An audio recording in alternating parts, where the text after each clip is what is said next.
আগামীকাল সকাল ৯টায় লালমনিরহাটের এই ঐতিহাসিক জনসভা আমরা আশা করতেছি আমির জামাত ডক্টর শফিকুর রহমান নির্ধারিত সময় মঞ্চে উপস্থিত থাকবেন এবং সাধারণ মানুষের মধ্যে যে উৎসাহ উদ্দীপনা দেখা দিয়েছে আমরা আশা করতেছি এখানে লক্ষ লক্ষ লোকের সমাবেশ হবে ইনশাআল্লাহ।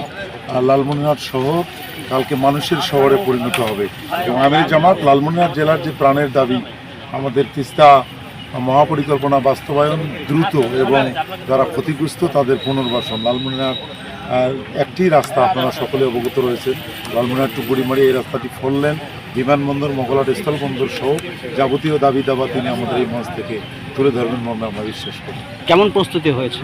আমরা ইতিমধ্যেই আপনারা লক্ষ্য করেছেন যে জেলার সমস্ত ইউনিয়নের সমস্ত হাট বাজার ওয়ার্ডগুলোতে সমস্ত জায়গায় মিছিল মিটিং প্রচারণা মাইকিং সব সাধারণ মানুষের মধ্যে একটা উৎসাহ উদ্দীপনা তৈরি হয়েছে।